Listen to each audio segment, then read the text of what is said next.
Welcome to the SaaS Revolution Show, a podcast by SaaStock.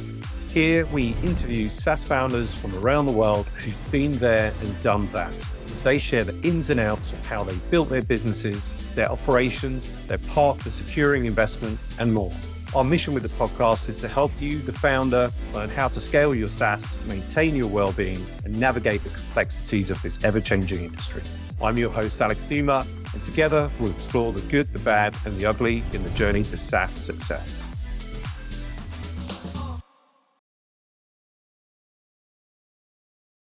Welcome back to the SaaS Revolution Show. I am your host, Alex Theuma, CEO, founder of SaaStock and general partner at Back Future Ventures. Delighted today to be joined by Randy Wootton, who's the CEO at Maxio. How are you doing, Randy?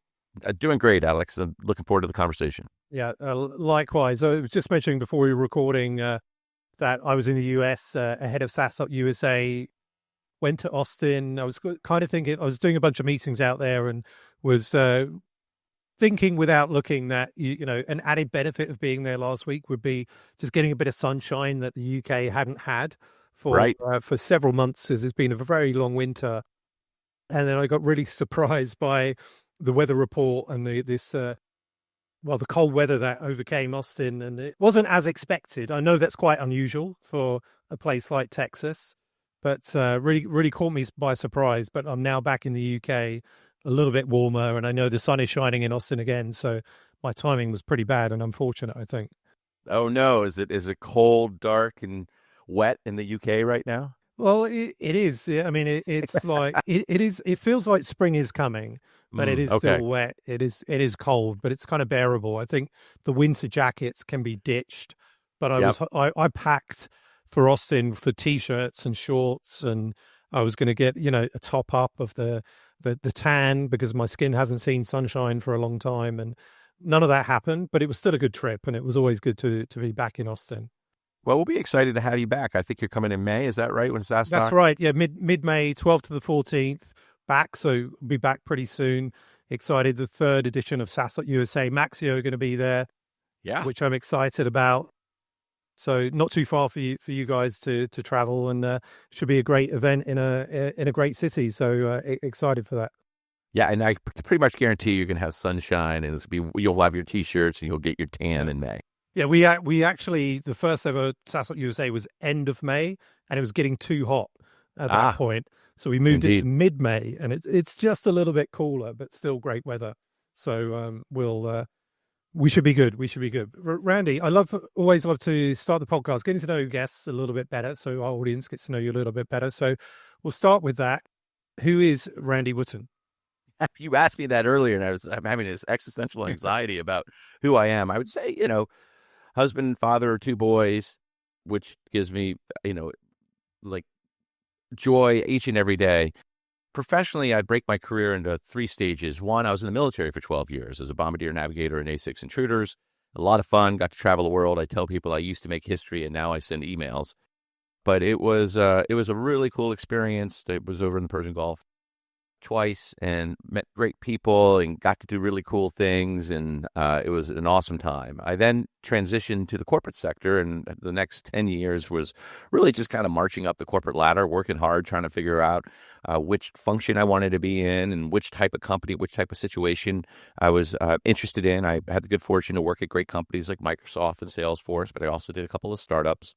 And then in 2015, I had my first opportunity to join the executive suite, and I've been a CRO, a CEO, a chief strategy officer over the last 10 years. So it's my third gig as CEO. Hopefully I'll get this one right. The other two were incredibly interesting, really hard, and I feel fortunate for how they resolved in a couple of transactions, and excited about what the people were able to do and the technology and our customers as we sold those companies. And now I'm at Maxio trying to see what we can do here. Amazing. Thanks for sharing that. And I wasn't aware of some of that background, so it's super interesting. And having, we'll get back to probably some of the hard things about being a CEO a little bit later, because it is obviously very hard. Like, do you have you're in the CEO seat at the moment, but you mentioned you're CRO, I think Chief Strategy Officer, CEO, Is there a preference? Is it, well, I'm in the CEO seat and that's my preference, that's my calling? Well, I don't know if it was my calling. I would tell you, if I hearken back to the time I was in the military, I went to the Naval Academy, and part of the intention was, well, I thought I'd be a captain of a ship, or a captain of a squadron, or if I was really fortunate, maybe become an admiral. And so there was this ambition, even from an early age, to be a leader, to, at the end of the day, have the seat in the center and see if you could do it. And so I think as I transitioned in the corporate sector, that desire, that ambition started to transition as well to saying, oh, well, maybe I could be a CEO at some point. I've never thought it would happen necessarily, but it was fortunate, as everyone is, to have a confluence of luck and opportunity and lots of people supporting me. And once you get to be the CEO, I had one of my mentors tell me, it's kind of like crossing the Rubicon. You never really go back. You're not going to go back to be a CRO or Chief Strategy Officer if you have the opportunity to be CEO. And I think part of it is the CEO job. It's very hard. I mean, there's no preparation for it until you actually are in the seat, as you know, Alex, right? Like it's just a very different dynamic. Upside is you get to spend time with every function. Like I tell people, I fall in love with each function. And in my 3 roles, I've run every function. I've run engineering, I've run product, I've run finance. Now, people could argue I wasn't doing very well, but the opportunity to get to know those functions and the nuances and the dynamics, it keeps the job super interesting. And then you're really in the middle of the nexus of all information and doing pattern matching, trying to understand what are the priorities and how to help make the trade-offs and what's the strategy. And so there's an enormous amount of responsibility. And at the same time, there's an enormous amount of reward and joy in terms of helping a group of people move forward into an uncharted space or area of technology and define something that was never there before. And granted, it's due to the hard work of the people on the front lines, but as a CEO, you get the opportunity to help chart that course. And so, yeah, I don't know if I was born for it, but it's something that I've definitely enjoyed doing. I'm super grateful. I've had a couple of shots at it because I think with each time you get another chance to sit in the seat, you learn new things and you apply lessons from your last run. And with Maxio, you've been in the seat a couple of years now, It's 3 about years? 2.5 years. 2.5 years. Maxio's the coming together of Chargify and SaaS Optics, who are 2 SaaS billing companies, products, both really kind of well known. I think Battery Ventures came in, did a growth equity round, 150 million, something like that. That's right order of magnitude in 2021. Yeah. And what can you share? I mean, you've been there 2.5 years, so I guess wasn't there immediately after the coming together. But from the time that you've been there, and maybe just the experience in general, a little bit broader about, let's say, 2 competitors coming together, sort of merging, the benefits of this. It might be sort of interesting for the listeners. As certainly, I can recall conversations, let's say at SaaS Europe, like 2 competitors sitting at the same dinner table, right, at SaaS Society, and say, should we merge? This sort of conversation. Would love to get a bit of your experience there. Yeah, so I would say first thing is I describe myself as a professional CEO. What I mean by that is I'm not smart enough to be a founder. I don't have the big ideas. I'm going to change the world. I come into a company that something's not working. It's usually at the growth stage. And my background experience, to your earlier point, is I've tended to be a go-to-market guy. So sales, service, and marketing. How do you define a category? How do you define positioning, a compelling positioning and messaging, and how do you drive the strategy going forward? And so for different situations, investors usually are looking for someone to help take the company and pivot it. So with Maxio, similarly in 2022, they hadn't gotten as much traction as they had wanted with the MOE, the merger of equals, and wanted some new blood to come in. And so that's why I joined. And we can talk about how I approach that more broadly. But what I would say, what I really liked about the merger, one was I had been a customer of SaaS Optics at my last company, Percolate, and it had changed my life, literally changed my life in terms of how I and the CFO ran the business, how we raised money, how we managed investors. So I was super familiar with the SaaS Optics value prop, and they were invoicing with RevRec and reporting.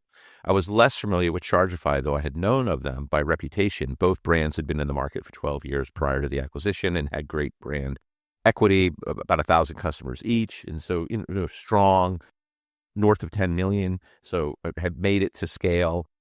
And so bringing those 2 companies together was really interesting. Investment thesis was it was less about competition because Chargify was really focused on the low end of the market. So small customers and more of competing like the Stripes of the world, more of like when a company moves from payments to billings for the first time, a PLG motion. And so when talking to the battery folks and the executive team, when they brought the two together, they felt like it was very complementary. So SaaSoptics gained this access to high velocity billing, usage-based billing, which they didn't have. They were more invoicing. And similarly, Chargeify got access to this RevRec and reporting, which is what their customers was talking about. So it really was this less of a competitive takeout and more of this interesting synergy in the space. And at the same time, there were some great competitors in the marketplace that were doing stuff. And so I think both of them saw it as an opportunity to not just catch up to the market, but to define the next wave of the evolution of billing. So Alex, to your point, like sitting around a SaaS society, I think you really got to be clear about, are we complementary or is it a competitive takeout? Both are viable strategies, but very different, I think, in how you approach the investment thesis and how you build a company close. I'd love to learn, you mentioned how you approached it when you came in, how you've approached being the CEO of now this combined force, which is Maxio, and maybe some lessons learned over a couple of lessons learned over the last 2.5 years. Oh gosh, Alex, how long do you have? I got lots of lessons learned. This is one of those, we should be sitting at dinner and having some wine. Yeah, we can do that in Austin, but we'll do the 10-minute version. The short version is, I think that every CEO, and I'm not the first person to say this, but you should have sort of an operating system model in your head. And I'll give you a couple of books that we can throw in the show notes. One of my favorite is Galbraith's Designing Dynamic Organizations. And he talks about establishing a strategy, articulating the structure, but then getting clear about roles and responsibilities, process systems and tools, and then incentives to drive that. And if you think about that as a system, like every organization that you're involved in, small team to large organization, is going to have those different components. And so you have to be thinking systemically about the situation that you're walking into, and then start to think about, where are we struggling? Are we struggling with the revenue architecture? Are we struggling with the team? Are we struggling with the process and systems? Are we struggling with the category? And so you start to identify the problems. Then I think you come in with and this is some of the benefit from having been at the larger companies, like where Microsoft used to do MBOs. At Salesforce, Mark Benioff has a V2 MOM process, what I would call a company operating system. So what's your company operating system? How do you lock down in terms of, here's our vision, here's our values, this is what we need to accomplish over the next 18 months, here's your OKRs, objectives and key results, and here's the scorecard. If you have an operating system in place, you can start to then enact change, because you know, if you're trying to get people to step into this new world, they hold on to what was legacy, and so you have to create a new vision. Obviously called it One Maxio. So what does it mean to be One Maxio? What's the vision for the company? What's our strategy of bringing these two things together? And it takes a while. And so I think the CEO's job is really to help define that vision of the future, and then inspire, try to get people to step into it and be in a new place. I think the other advantage you have coming in as a CEO to this type of MOE or an acquisition or company is you get to kind of turn the chapter onto this next phase. And I'm coming in my only motivation is to do what's best for the combined entity. So it's not like, oh, this is the way we used to do it at Chargeify, this is the way we used to do it at SaaSoptics. Now there's a One Maxio way. And so I think that articulation in inserting an operating system, being sensitive to the overall system that you're operating within, are some of the approaches. The other thing, last thing, and then we'll get to some of the lessons learned, is I do think being clear with the board, even before you start, about what the remit is and what success looks like in the first 90 days. And so I always have a 90-day plan. There's a great book, First 90 Days, I forget the author, but that person has this great construct. They're like 5 conversations you want to be having with the board or with your boss if you're not the CEO. But it helps frame over a short period of time, what are the quick wins you're going to go after? What are the things you're going to explore? What are the key questions you need to keep thinking about? And it has a time frame around it that you come back after 90 days and report out and say, look, I came in, these were a set of things I was thinking. Guess what? Some of these are right, some of these are wrong. And here's some new things I need to be thinking about. So I think that real focus and default to action and executing within a construct of 90 days is very helpful. You've obviously just spoken about the importance of having a system, thinking about like the first 90 days, speaking about or working with the various like different departments as something you love, like as a CEO. If we look at like this week, right? And I don't know if you have a typical week, but in general, like as a CEO, where are you spending your time? Like, so how much time, across departments or just with the leadership team on strategy, looking at, the bird's eye view, meeting customers, sales, etc. Would love to just know what that looks like. Yeah, and it's a great question, Alex, and I would actually encourage every CEO to track their time. Because I think you have this idea of where you're spending your time or where you want to be spending your time, and then there's a reality of where you actually spent your time. And now I'm fortunate I have an EA that is able to schedule. So when we align and say, hey, I want to spend 30% of my time with customers or partners, she's able to take that and sort of manage the meetings. Otherwise, create space for those types of things. And then every week she provides a review of where did I actually spend my time. And we talk about next week, or really it's like the next 2 weeks in terms of what does it look like in, am I meeting with enough customers or am I meeting enough partners and, board prep, et cetera. We just did a year-end review in terms of the full year from 2024. How did it play out in terms of the amount of time I spent on those different categories that you identified? And what I found was I was spending less proactive time with customers. I was spending a lot of reactive time with customers when things weren't working, because then you get pulled in. But what I was missing was more of the, hey, let's take the strategy that we've been working on and validate it with our top customers. And so as we think about this year and the operating plan, and, I've just been working with my chief product officer about how do we get more, and it sounds stupid, but more customer focused. But how do we set up a customer advisory board? How do we use events like yours and have dinners where we're not just, meeting and greeting, but we're actually having substantive conversations about what's going on with the industry, what they like from competition, to really have more of the external listening points. So I think that's an area where I haven't spent as much time.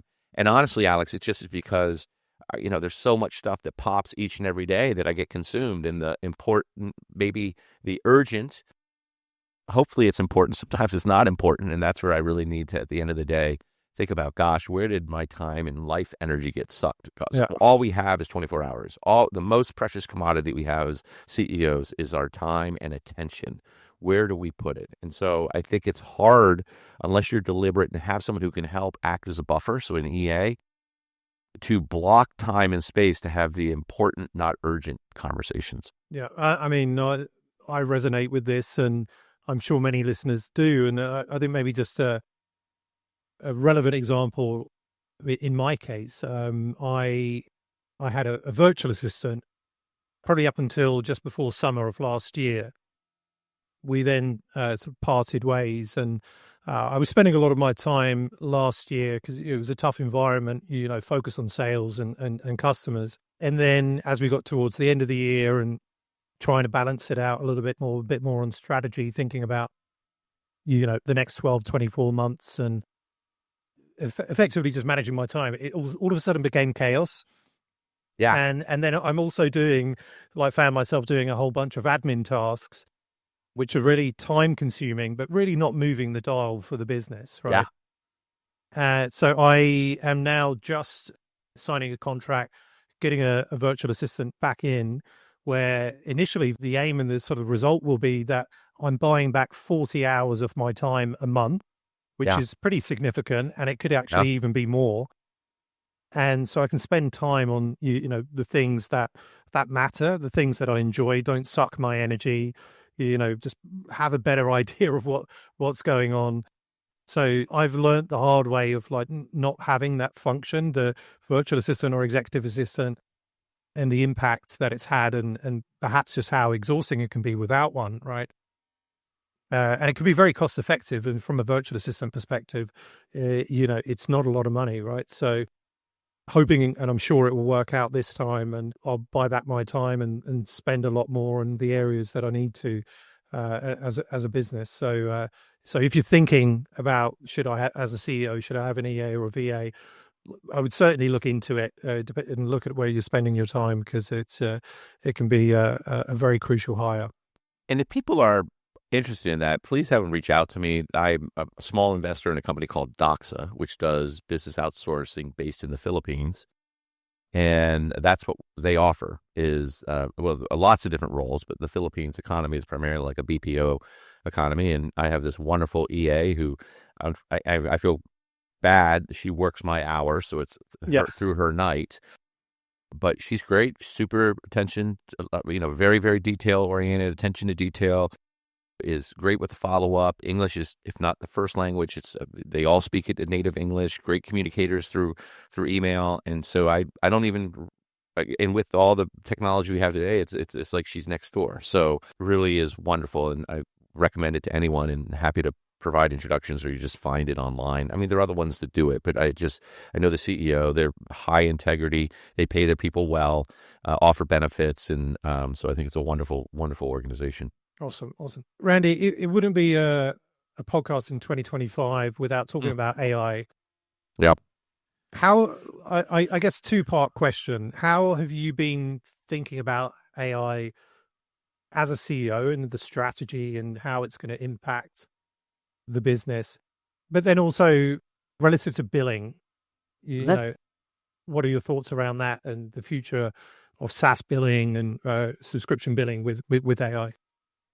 Yeah, well, I think there's probably three dimensions to AI that we talk about. One is, what are you doing to just play with AI and get better and smarter? And I think a lot of us are using ChatGPT or something along those lines. I've found that to be an incredible, augmented intelligence in terms of when I write notes to the company, I run it through. When I was writing my operating plan this year, I would run it through and, have it tighten up and draw more connections. It was fabulous. I've been working on this paper, which we'll talk about a little bit about adaptive billing. And I was in dialogue with ChatGPT. So just really augmented my own ability to think and move quickly with ideas. Be careful when you ask it to cite sources. It makes up sources. Okay. So there were Gartner reports it was referencing that I couldn't find, and it was really, really funny. I kept saying, "And now, really, is this a report? Can you point to it?" And so, anyways, I think that's why I think of it as augmented intelligence. It's not going to replace you, but it's there. You can be in dialogue with it. I think there's another dimension to how are you taking advantage of the AI that's being made available through every company is trying to figure out how to create more efficiency and effectiveness. One thing we've done is we've rolled out AI chat for support, like many people, and that's allowed us to scale the support organization. We're starting with AI SDRs. We're doing stuff with marketing where we're building entire campaigns. And I've challenged the entire team over the last year to go find how can you not just use AI to get better as an individual, but how can you use AI to get better in your function.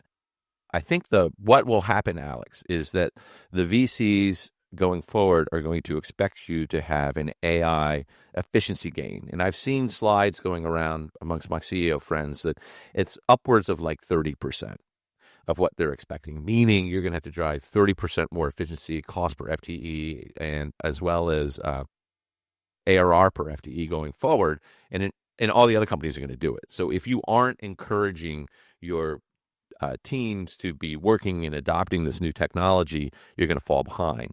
We had last year an AI challenge, and I kind of thought it was goofy, but I was really impressed. And when we sat down at the end of the year and I asked each executive to walk through how they had used AI, it wasn't, I thought maybe 40 or 50% of the teams would have been using it. 100% had been using it, 100%. Now, some to greater effect than others, but 100% had been experimenting with AI tools. And I think that's the future. So this year at our company kickoff, we have 4 challenges, much like most people. We need new business. We got to retain customers. We need to come up with new innovation. And we had people joined the team that they were most interested, which business problem they wanted to engage on. And the assumption was they were going to work together cross-functionally and come up with some way to use AI to address this problem. And we're going to work on that all half. And then we're going to do a readout and a celebration at the end of the half. So how do you as a CEO and executive team inculcate this value of experimentation with AI within your organization? So that's how I think, like, 2 dimensions of AI. The third dimension of AI is what you're pointing to is what at your core as a company can you do with AI to impact the industry you're in? And I think, Alex, it really is important to understand, do you have system of record? Do you have data that is unique? If you do, then you can layer in an intelligence layer on top of it and start to do things like benchmarking and forecasting and your data we have over 2,000 customers. We collect the data anonymously. We publish the results in this thing we call the Maxio Institute Growth Report. You've probably seen it, where we give a view of what's happening in the private markets. Again, we could put the link to the show notes. But all of that's a manual grind right now because of the way our database is structured. We're moving forward with refactoring our database and aggregating the data. And, we have going to move into a data lake, data pipeline. And so we are doing all this like plumbing work as a company so that we can get into the AI space, the augmented intelligence, move from workflow automation to an intelligence engine.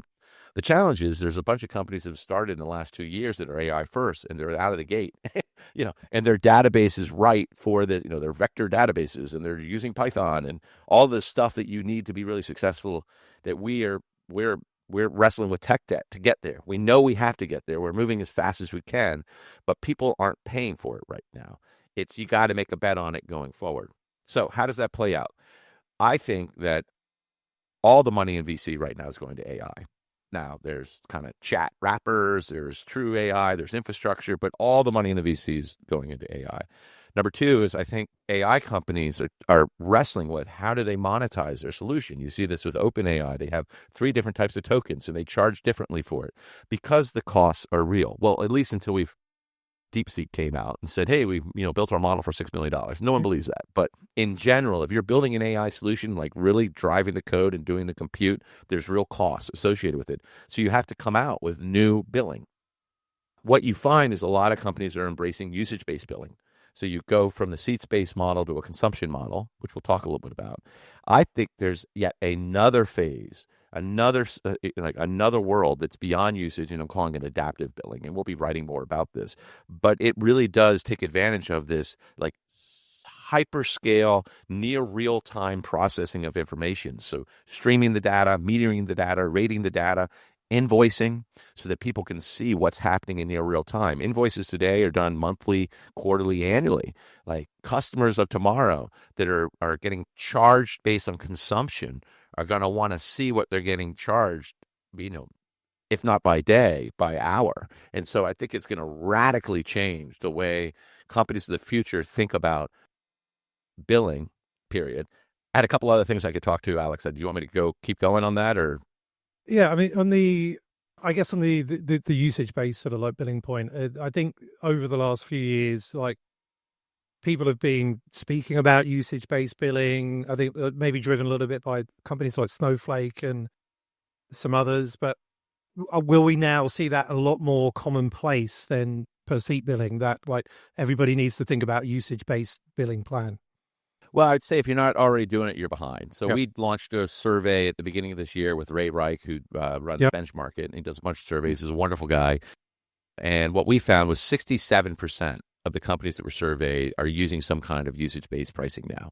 I don't think it's only usage-based pricing. I think what you're finding is the world we describe as hybrid, where you have probably a platform fee that's an annual fixed fee based on your tier, and then usage allows for the vendor to benefit from broader consumption. It also better aligns value with cost for the consumer or for the purchaser. I think from our perspective, what's really interesting, because part of the value of Maxio's revenue recognition and reporting is the question, well, how do you recognize revenue that's usage? Do you take 1 month, the last month, multiply it by 12? Do you take the trailing 3 months, multiply 4? Do you take the last 12 months and represent that as usage? Is it really ARR? Is it really annual recurring revenue? And what I'd argue is I don't think so. There's like this recurring and reoccurring. C.J. Gustafsson draws this distinction. I think it's a really great one. And I think that companies, leaders that are walking in this world with usage-based pricing aren't getting their heads around yet the challenges of RevRec and reporting. And so that has a knock-on effect, Alex, because investors, VCs, PE firms are in SaaS have been valuing companies based on the predictability of the revenue stream. As you know better than I do. You run SaaStock, right? Like it's about how many customers do you have? What's the lifetime value? What's the churn rate, gross retention? But that's all done on an annualized basis. The assumption being the customers are signing, for the most part, annual contracts or multi-year contracts. I appreciate their monthly contracts, but just in this construct, they are They care about whenever they do due diligence. I've sold a bunch of companies. I bought a bunch of companies. What do you go and look at? You look at the quality of the earnings. You go in and you do like customer by customer evaluation of that revenue stream. That's what they care about, and that's what drives their multiples. In a world where your customers have volatility and it isn't tied to seasonality, like, how do investors think about that? How are they going to think about the value they associate with it? Are they going to give you a 6x versus a 10x? I don't know, but I think we are on the cusp of this radical reordering of how companies need to think about their revenue, how predictable it is, and then how the investor community is going to value that revenue. Yeah, agree. And thanks for sharing that. And I'm conscious of time, so I want to go into the quickish fire round now, Randy. So would like to know, what's the best advice you've ever received? You asked me that earlier, and I've been thinking about it. I have like 3, but let me give you one that I think a lot of people that were kind of high charging, okay, smart, really ambitious, could benefit from. I was at Salesforce working for a guy named Pablo Zamito Ramirez, and I would show up with 100-page slide decks, and I had all these ideas for everything. And he sat me down one time. He said, "Randy, look, I appreciate that you got lots of ideas and you think you got the right answer." He said, "But when you show up with this, you don't give me an opportunity to participate. And what I want to be able to do is co-lead with you. And, I have some ideas and things, but you never create space for me to participate." And it was this really interesting idea, Alex, in terms of I don't have to have all the right answers. Instead, what I want to do is come in with a point of view and tee up a set of questions and then engage my boss or my peers in a constructive tension in a conversation about what we could be doing. And I think as a CEO, that's probably one of the greatest things you can do is they're brilliant CEOs that probably have all the right answers. I'm not one of those. What I need to do is work with the executive team to identify what are the issues we need to take on. How do we frame it in a way and try to create productive conversations that are inclusive so we co-lead together. We co-lead the future. I think that also necessitates clarifying how decisions are going to be made, who's going to make the decision, how we're going to make the decision. And so there are decisions that may be consensus. There are other decisions where it's just, go make the decision. And then there are other decisions where you're looking to get advice. And so I think most of the decisions I make as a CEO, at the end of the day, I don't want to have to come out and just say unilaterally, this is what we're going to do. And I don't necessarily want it to be a vote, like it's going to be all consensus. But there is this participatory decision-making. The only way you get there where people are going to show up and give you their real opinion is if you create this environment that allows for co-leadership. I like that. Thanks for sharing. What about biggest mistake made over the last sort of couple of years and lesson learned? I would say for CEOs that are coming in to take over companies, one of the things, unless you're coming through the ranks as a CFO, is you probably are not as up to speed or understand capital tables, cap tables, and capital structure and what the dynamics are in terms of investment and preference rounds and all of that. And I would say before you take a CEO role, if you're not the founder, is go find a mentor, a CFO mentor or a VC who isn't going to be on the cap table, and talk about what is the capital structure of the company you're going into, and do you feel like it's appropriately capitalized or is it overcapitalized? Do you need to come in and do a recap? I would say at Percolate, we had too much money. The pref table was too high. Pref stack was too high. I didn't understand what that meant. And your only opportunity to do a recap is when you're walking in the door. As soon as you become the CEO in that next context, guess what? That's your problem solved. And the investors are not going to have the appetite for a recap, which then has a knock-on effect with regards to being able to raise additional money and debt, et cetera. And so I think the lesson learned for me is I was an English major. I like numbers, but I'm not really good at them. And I'm a go-to-market guy. I don't spend a lot of time in finance. But when you come in as a CEO is understanding that one of your top responsibility is the deployment of capital. Understanding what capital has been deployed, how are you going to acquire new capital, and how are you going to deploy it. And you do that in partnership with the CFO. But at the end of the day, you're the one that has to manage that with the board and the investors. You mentioned at the top of the podcast about being a CEO, and it's a hard role. If you could pinpoint, what is one of the hardest things about being a CEO, what would that be? You're alone. We are alone. You're the only person who can't quit and blame it on the CEO. Yeah. If the company doesn't go well, right, the investors blame the CEO, employees that leave can blame the CEO, the executives can blame the CEO, but you're the CEO. And at the end of the day, the buck stops with you. And so I think Yep. that is the attraction of it and the terrifying aspect of it. And so how do people mitigate that? Or what have I found in my life? What do I tell people? I think there's 4 things you should do. 1, get a mentor. Go find someone who has been in the situation you've been in and who can help provide guidance specifically around the business context. So when I was at Rocket Fuel, it was a public company and a turnaround. I found this guy, Tony Zingali. He was awesome. He led several turnarounds and run several public companies. So his perspective on where I was, how to think about different options was invaluable. And so that I don't know what to do, but I have someone I can talk to who's been there, done that. We don't have to do it exactly the same way, but having that input was extraordinarily powerful. The second role, and it's different, is a coach. And I find a coach is someone who helps you with your interpersonal effectiveness. When I was Rocket Fuel as a public company, I had very seasoned board members. I'd never run a public company board. So I had a guy named John Baird who had coached many executives at Apple and had many CEOs, who was there just to help me be more effective in managing the board. And that was a new skill. And that skill has continued, right? Like I've continued to have to hone that. The third group, I think, is a peer group. And there are a bunch out there, either YPO, EO. I've been at Vistage. I'm now part of another group. Oh, shoot, I'm totally flaking on the name, but just started with them. And find the group that works for you where you're with other CEOs and you can talk about CEO problems. That's different than the mentor. It's you're bitching a little bit and then you're just asking for advice. The fourth group I think is really important is to have a personal advisory board. And these are people that you've known or who've known you for 20 years, knew you before you were famous. They only care about you. Like their entire motivation is to make sure that you're doing the best thing that you can do based on what they know about you. And I have found that has been incredibly valuable when I've done career transitions to go to my personal advisory board and say, hey, look, I got this cool opportunity. What do you think? And they've helped me walk away from deals because I tend to fall in love with deals. Like every company I see, I'm like, oh, that looks great. I could totally fix that. Let's go do it. And they're like, but Randy, here's all the criteria you said that you were solving for, and this only has 1. Why do you think this is the right thing? And so I think those 4 dimensions and creating space for it can really help you mitigate being alone. Yeah, I think certainly I agree. And it's quite a common answer across, I think, the 400 podcasts or plus podcasts that we've done. With that, we actually created the SaaStock Founder Membership, which is this peer group of SaaS founders that are scaling to 100 million. So hoping to make the journey less lonely by supporting one another, right? Because you can't figure it out all by yourself. So just throw that in there as well.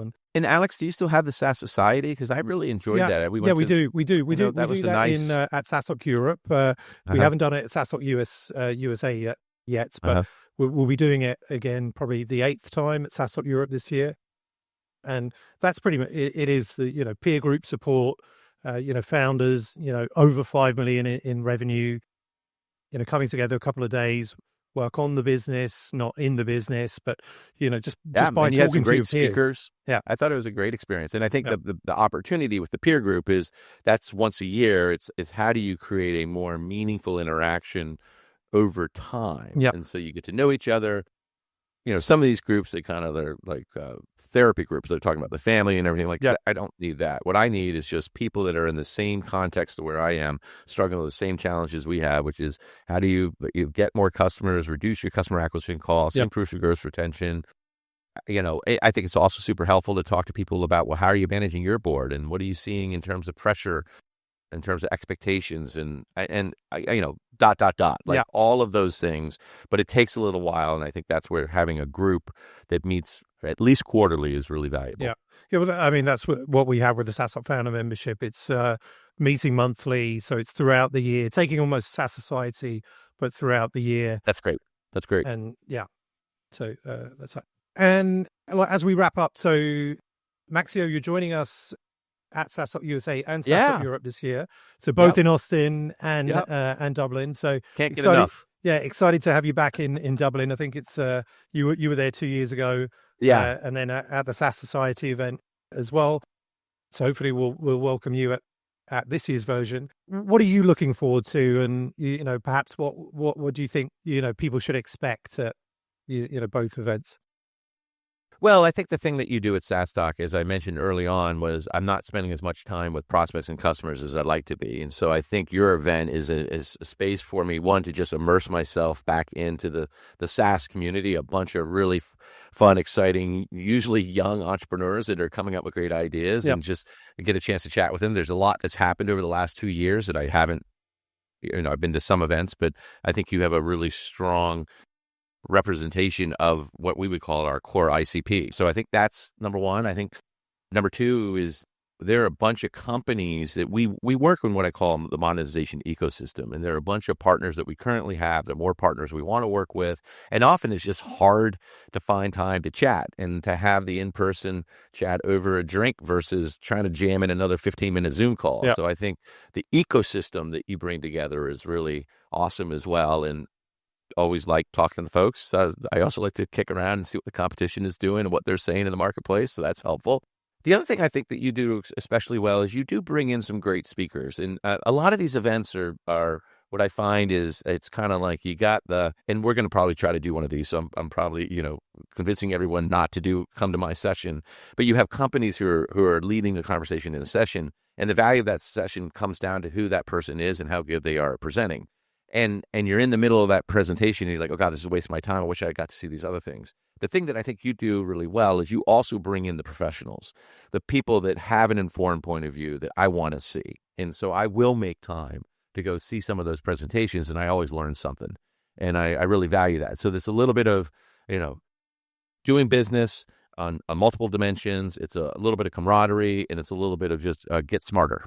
Awesome. Well, thanks for sharing that. And actually, I was on your website before the call, noticed a couple of folks that will be at SaaStock USA, like Bethany from SendSpark, for instance, who was at the dinner I hosted last week in Austin. So be a good opportunity for you to reconnect with 100%. And that's another thing is, to your point, is catching up with customers as well. Yeah. So I really appreciate it. Awesome. Well, Randy, thanks so much for coming on the podcast. I'm looking forward to seeing you and the team in Austin in 2.5 months' time at SaaStock USA. In the interim, people listen to this and they kind of want to reach out about anything. Where can they find you online? Yeah, so I'm always willing, pay it forward. Send me an email. And it's randy.wootton, WOOTTON, at maxio.com. I'm pretty active on LinkedIn, so you can find me on LinkedIn. I've got my own podcast. Alex will have to have you on that. Yeah, I didn't know that. Where we're talking about SaaS builders and how to help people build and explode their companies. So those are probably the primary two ways, or come find me at SaaStock. Awesome. Yeah, that's probably the great option in person. But Randy, thank you so much for coming on the show today. It's been a pleasure. Looking forward to catching up, having a drink, having some fun in Austin. Absolutely.